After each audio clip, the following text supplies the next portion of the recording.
everyone. So I have something a little bit different for you this week. I am Lauren Wireman. I'm the creator of Wildflowers, and I am a nail tech. I've been doing nails for lots and lots of years in several different capacities.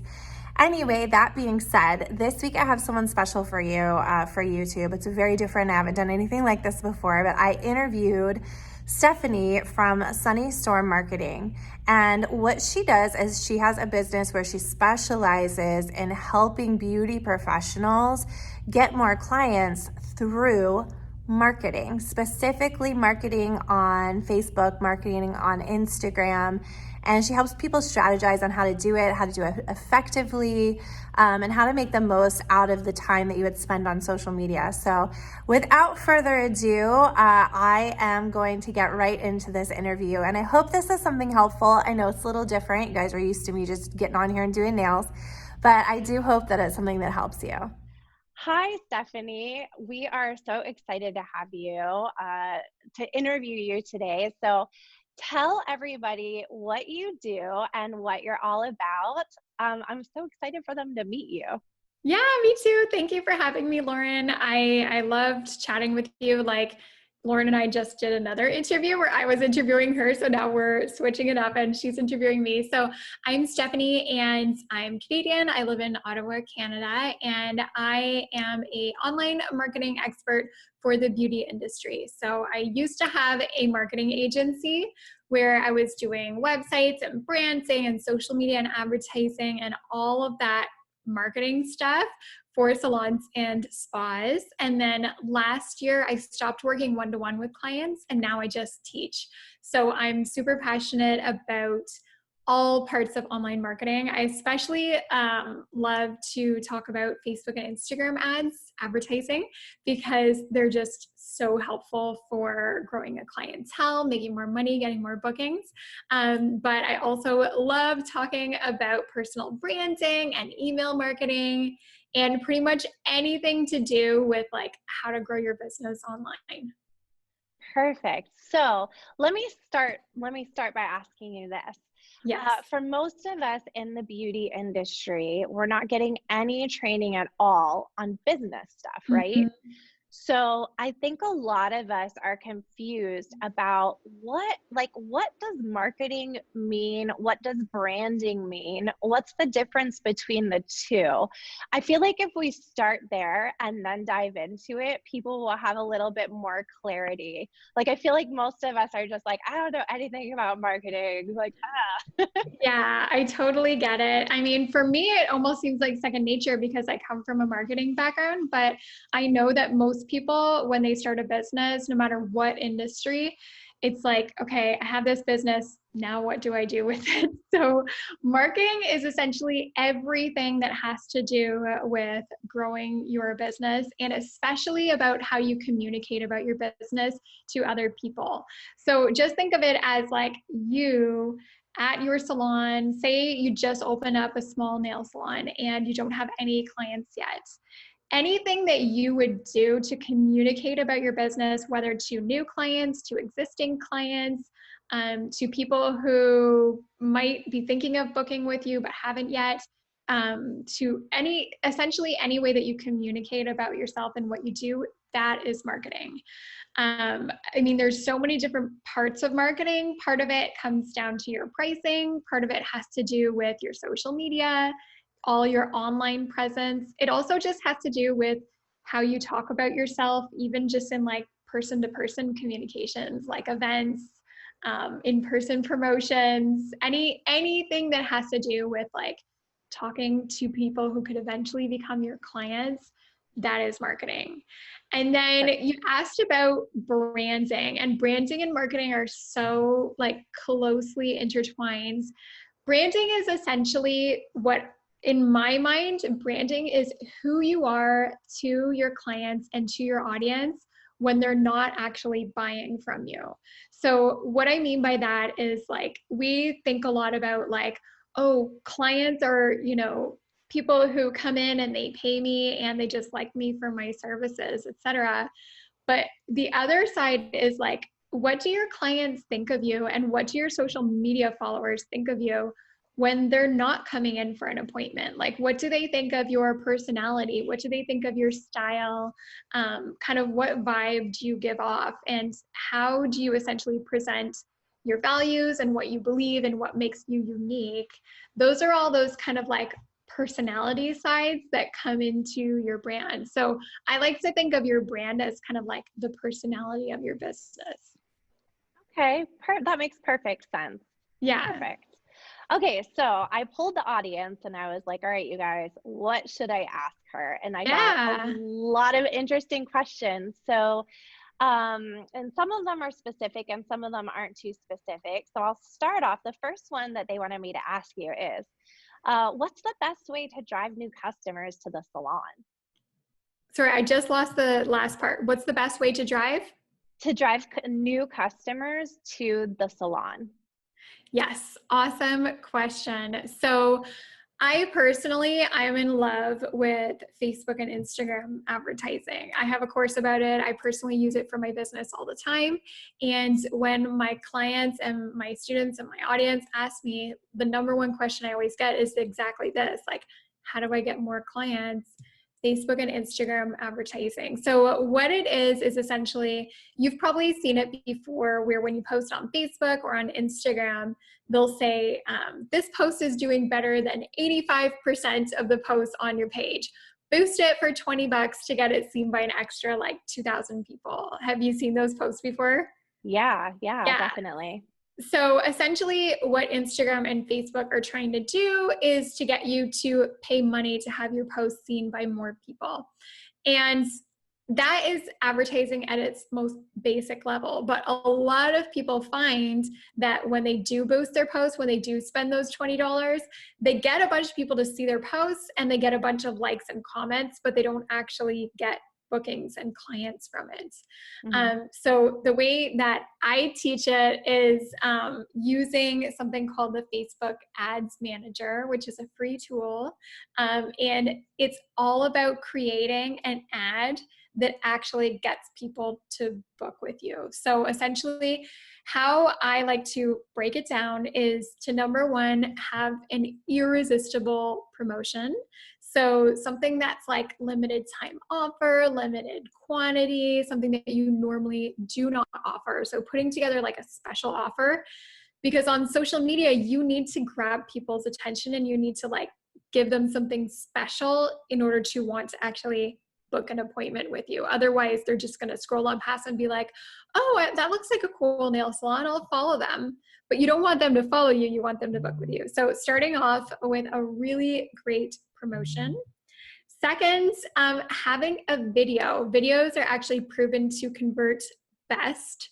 So having a 1-minute video where you're introducing yourself as a nail tech or as a salon owner, showing them around your studio or your space or your salon, showing them like some of your work, like including like some videos or photos of some of the nails that you do. Doing a 1-minute video where you actually show up on camera is so powerful because people definitely do care about your skill level, what kind of nails you do, like how good you are. They do care about that, but they really want to see you as a person. So doing a video like that is so, so, so important. And then essentially using Facebook and Instagram ads to take this promotion and this video and turn it into an ad that's going to be seen by thousands of people in your city. And it's going to help you to get them to book in for an appointment. So that's personally my favorite way of driving customers into your business, but there's so many different things that you can do. Getting found on Google is huge, like how you show up on Google Maps, getting reviews to help you climb the rankings and help people find your business. Having a really great website is really, really important because people are going to do their research about you before they book with you, even if they're just searching like best nail salon in Chicago and then they come across you on Google Maps and they read your reviews. They're going to check out your website usually. And so website can be make or break. And then also having a really good social presence. So Instagram and Facebook, where you're not only active and like sharing photos of the nails you do and stuff like that, but where you personally as a business owner are showing up, like showing your face, sharing your story, sharing, you know, your personality and your brand. That is what's really going to make a huge difference. So those are the things that I would say are really important for driving new clients in. Do you have any advice on, I feel like there's a line that you cross at some point when doing a promotion where you just start attracting people looking for a deal. They're like the deal seekers that never want to commit. They just want to find like funny, really fast story. I worked at a salon independently. I wanted to work, you know, have my own little place inside of their existing business. Mm-hmm. So the salon did a Pinterest or not a Pinterest, a Groupon, and I feel like so many salons just have no idea what they're doing. So they did a Groupon, and suddenly, you know, they have 150 or 200 people booking pedicures, and their staff couldn't handle it. So they were trying to get me to do the pedicures for them. And I'm like, hey, I rent a room here. Like, you're going to pay me every dime of what they're paying for that pedicure. Like, if you want me to help you. And they were like, please, we'll do anything. And I was like, okay, cool. But I feel like all that did was just attract the people looking for some cheap deal. And it's like, yes, of course you have the opportunity to impress that person and try to like keep them as a customer, but you've reached a crowd of people now that are just like, I don't want to say a bunch of cheapskates looking for a deal, but you know, kind of like, so how do you not cross that line? Like, how do you make something enticing, but without just attracting a bunch of cheap people? Yeah, that's an amazing question. So there's two parts to that. One thing is what we teach in our course to how to create promotions that actually value your services instead of devaluing them, because the last thing that you want, say you normally have a service that costs $80 and you're doing it like Groupon style for $40. So you're giving a 50% discount. That's a huge discount. And a lot of people will be like, what? That's crazy. Like, as soon as they see your ad, they're going to book in with you just because they're like, wow, this place is so cheap. But what's going to happen is that it's going to be all those deal seekers, like you were saying. So first of all, don't do that, and instead work on building value instead of like taking value away from your services. So what we teach in my course is how to create packages that have something special and something of bonus added on, but without discounting your main services. So say, for example, your main service is like acrylic nails, or say your main service is doing like a full pedicure, for example, and that's like the main thing that you are kind of known for. What you could do is add things on top of that instead of discounting that. So you could add on like a few extra things of nail art, for example, or you could add on like a massage, or you could add on like a little mini product. Or I know someone who on Thursdays does like, they upgrade some of their manicures with like glitter, or just like adding on little things that you can put a dollar value onto and are valuable, but they're not essentially discounting those main big services that you do. So that would be the first thing. And then the second thing is just be really intentional with your promotion. So I don't love Groupon. I actually think that money is better spent doing something like Facebook and Instagram ads. And some people say, well, Groupon doesn't cost anything, but it really does, because they tell you essentially like discount this XYZ dollar amount. And so that's cutting into your profit. So it does cost you. So instead of doing Groupon, I love doing ads and just spending a bit of money, even just like $5 a day on ads, and be really intentional about them and put like a number limit on them. Like, just say like, this is for the first 10 clients only.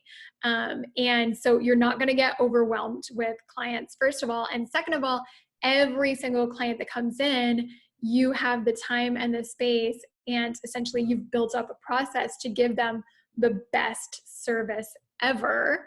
And so you're doing a really great job of rebooking them for their next appointments, of creating that connection with them so that they're not just like a one-time client. There's somebody who loves and appreciates what you do, so they want to come back. So you've spent a bit of money to get a new client, but when you do give them that really, really good experience, they're not just a one-time client. They're like a 3-time client, 5-time client, and then you've got them for life pretty much. So Perfect. that salon that you were at, that got like 200 clients in, That was you can crazy. bet that they were not giving a very good service to each of those clients. Like they were just like getting them in and out as soon as they could, right? They were, and the worst part of it was the girls, who worked there were commission. And so because, it was like an $80 service that was discounted to 40, and then I think like Groupon kept like half of the 40 or something. Oh So my like they gosh, were they only were making getting 20 20. bucks. And then the salon, covering the expenses and then giving the pedicurists like $10 because of their, 40% commission split. It's like nobody wants to sit and do pedicures and break their backs for hours to make $8. Like it was insane. I was like, oh, this has like gone wrong in every way possible. Yeah, And I I know. felt so bad, but I thought, gosh, it just goes to show that like the intention was good. They wanted to bring more people into the salon for their nail techs. It just wasn't a well thought out plan when they executed it. And so Yeah. yeah, it's sad to watch. If you're going to take the time is so valuable, and to take the time to put effort into marketing, it might as well be done with wisdom, and done well, rather than just like thrown together and hope that something works. So Exactly. I learned a lesson from their mistake. Some other questions that we have. This is one I saw a lot. People are wanting to know like how to juggle social media with family and with career, like how to make time for it. What should they be doing when they get on social media? That kind of stuff. Yeah, this is something that I deal with myself, to be completely honest. Like I teach social media, but it's also something that like I'm learning and how to integrate it into my business as I go along. So if you feel stressed out about social media and you feel like it's a burden on you or a chore, you are not the only one. I feel like it's something that we all know is so important for our business, but it can feel like a lot. So there's a few things that I've learned about making it easier. Number one, schedule. So there's a tool that I love called later.com, and it's free, and you can use it to schedule up to 1 month of Instagram posts in advance. So batch your content. Put it as part of your process with clients, that every client that comes in, I know that you probably have a mental checklist of all the things that you need to do with this client. Put it in there to also take pictures of their nails, take pictures of them, just like kind of schedule it in as part of what happens when a client comes in. And then by the end of the week, you've got who knows how many dozens of nail photos. Choose the best ones that you like. And in addition to that, intersperse them. Like you don't just want to be posting pictures of nails. Like I said before, you also want to have photos of you, photos of your space, like, switch it up a little bit. So once a week, I recommend, like I like to take Sundays, for example, and schedule out my posts for that week. I mean, at this point on your phone, you've got dozens of photos, so you can just go and quickly edit them. I personally like Snapseed. It's an app for editing photos, and you can just create like a custom filter, and then you can apply it to every single one of your photos so they all look consistent. Cool. Scheduling out photos on Snapseed is on later.com. Such a godsend. That can save you so many hours, so much headache. You can save all your hashtags in there if you want. You can write out your captions, and they just kind of go out automatically. So that's one thing that I've learned that saves a ton of time.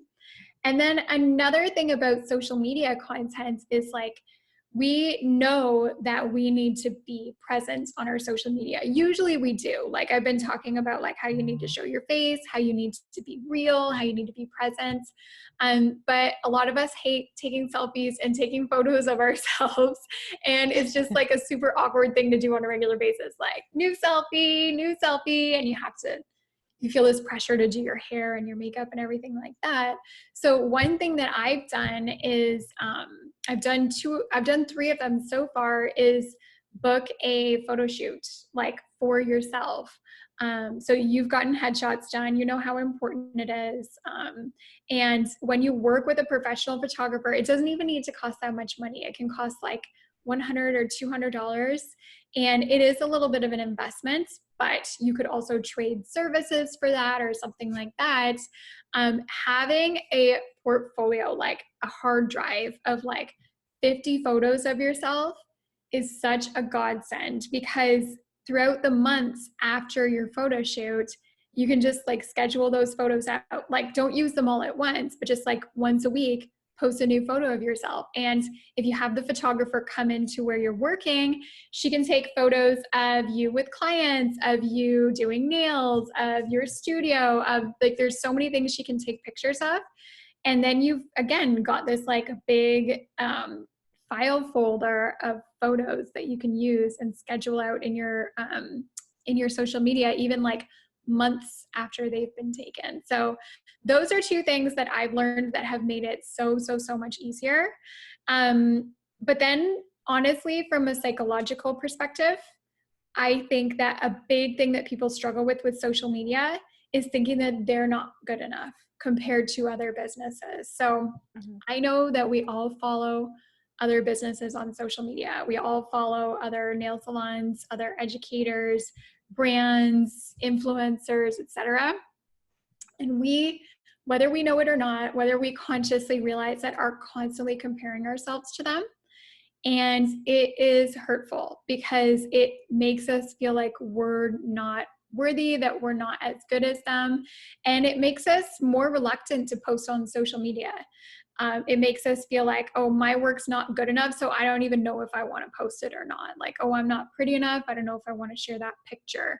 Oh, who cares about me because I only have a few hundred followers? She's got thousands, so why should I even bother?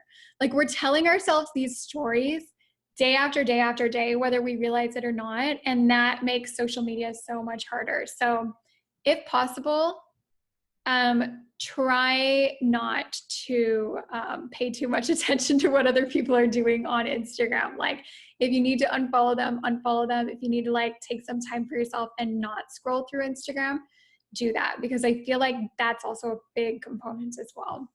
Yeah, I think too, in the nail industry, we've gone through these seasons where, they're doing this thing like what I asked for, what I got. And I'm always so afraid, even with the posts that we do at Wildflowers, like my girls that work for me think I'm a nut because I look and scrutinize, every nail picture that we post to look at things that, because we're like a brand and we're like big time.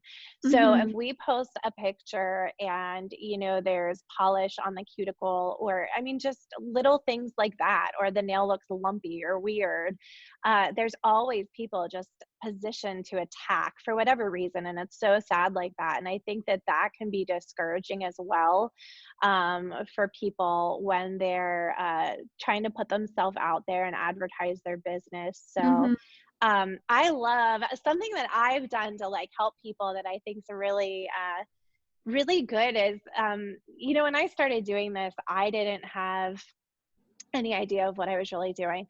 The reason why I started taking a picture after I finished with people was because I had this one girl who was just a nut job. You know how like you just get one client and you're like, oh my God, is it me? Is it me? And then you're like, oh no, it's definitely her. Like everybody knows she cray, right? Yeah.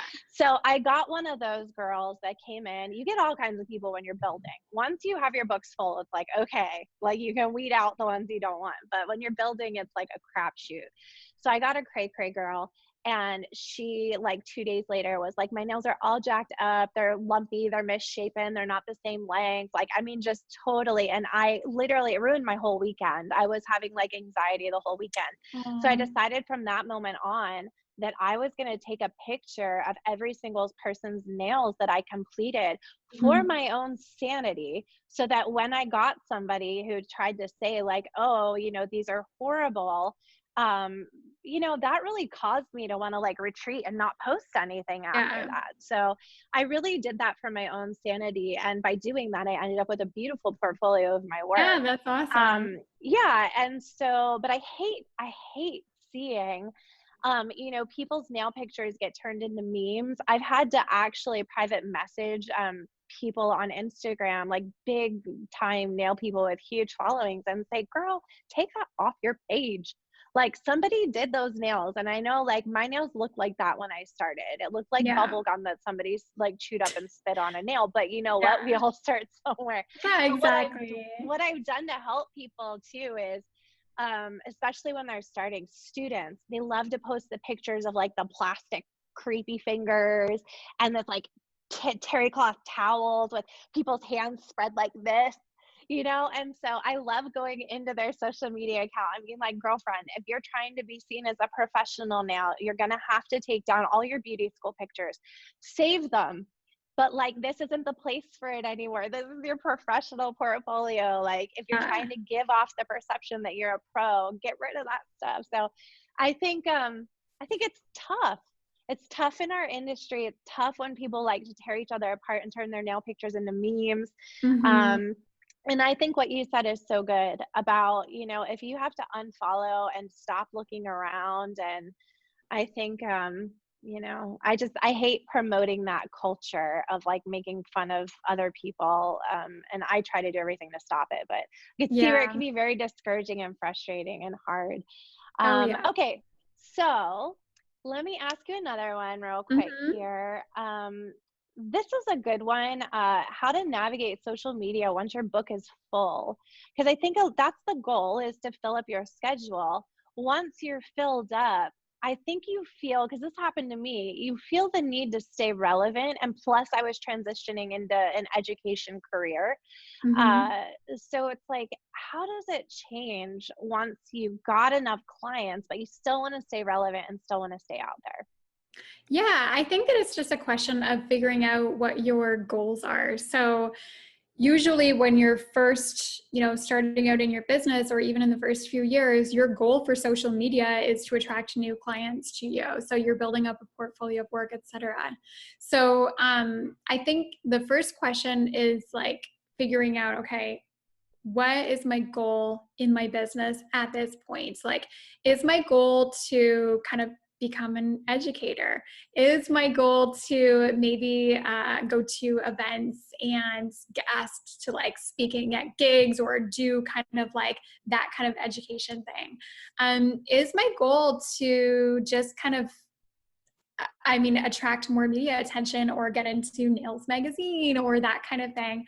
Or maybe your goal is just to kind of build up your skills and to keep on working with your existing clientele, but to do more and more difficult things, more challenging things with them. So I think first of all, get really clear about your goal. And then the next thing that I would do is just kind of create content that aligns with that. So say your goal is not necessarily to be like an educator or influencer or that kind of thing, but just to keep up with your clients and kind of encourage them to try new things with their nails and to work on your skills, I would post that kind of content, especially educational content, like videos where you are like teaching something about how you're doing like a certain technique or you're showing how you're doing a nail, that kind of thing.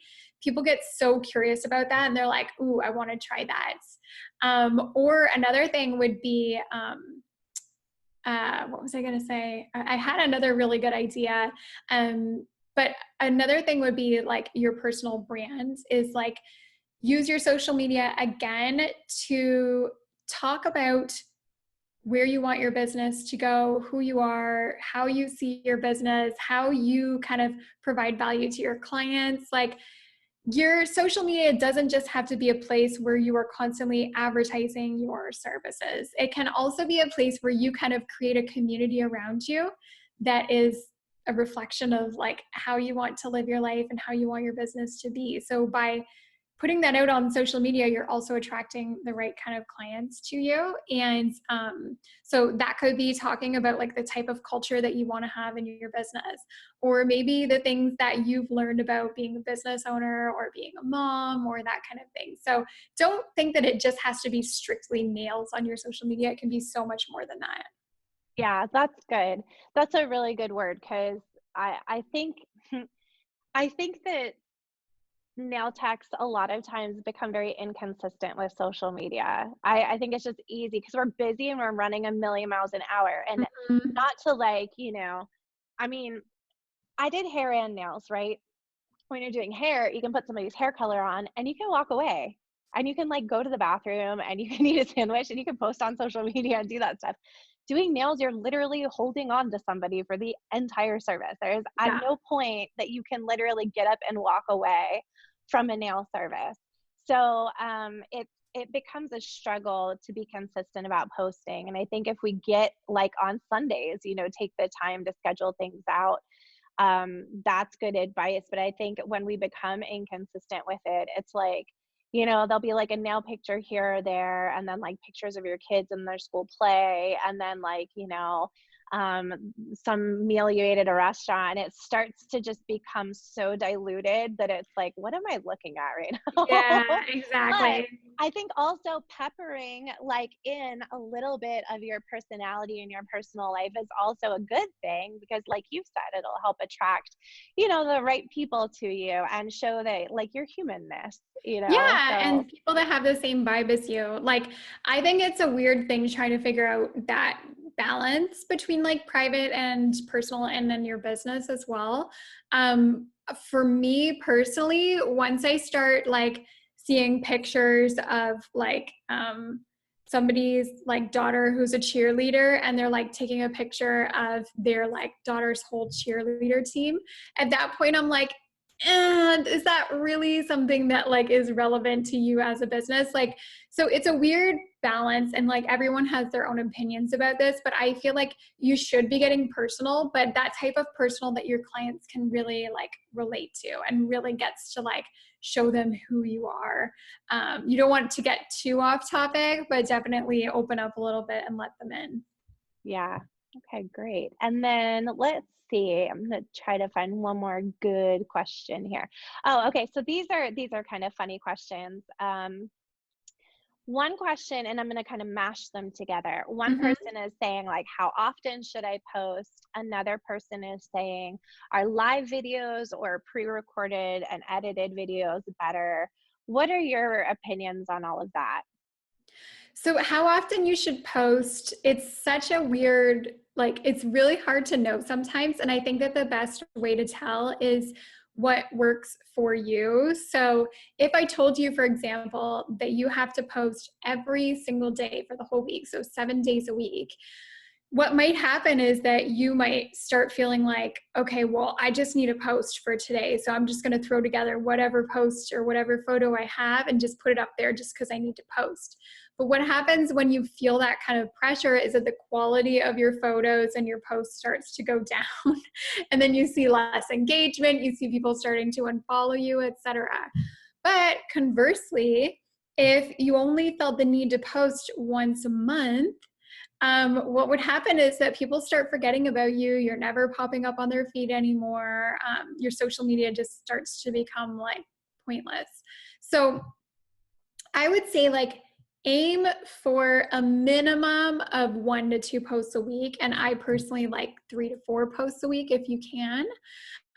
But never at the expense of like, I feel so much pressure to post. I'm just going to throw this up there just to get it done. So making like, I would say the quality is more important than the quantity. Like make sure that your photos are high quality, that they're edited nicely so that they're bright, so that they pop, so that you take the time to write an actual thoughtful caption where you talk about the client, you talk about the nail art that you did or the manicure that you did. Like give some detail in your caption. Don't just write a simple description.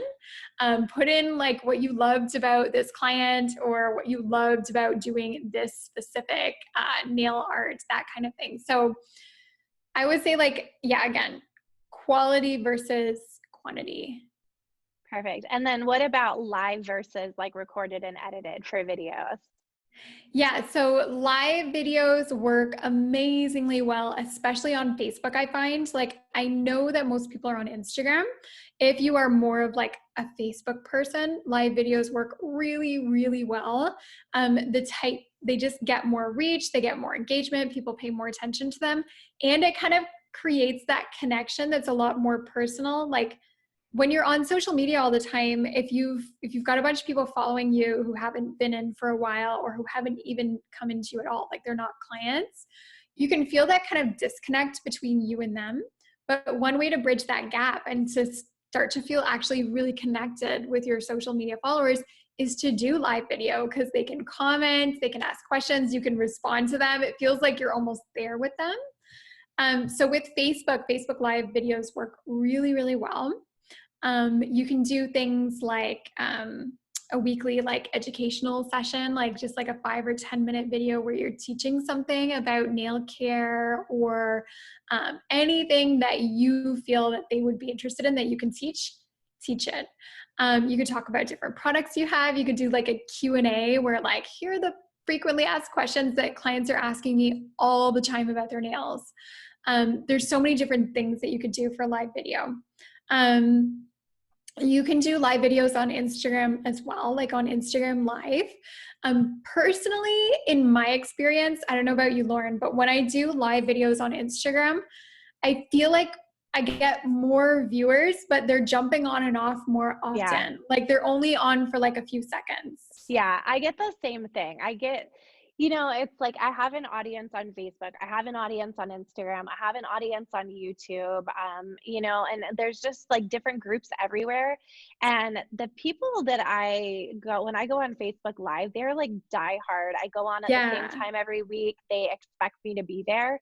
But if I go on, tried like consistently doing Instagram Live right after my Facebook Lives, and it's like people just pop on, pop off, pop on, pop off. And you can't establish really like the same type of viewers that like stay and actually engage with you for long enough to like, get that type of interaction. So it's kind of weird. Yeah, exactly. So, I mean, each social network has like its own pros and cons.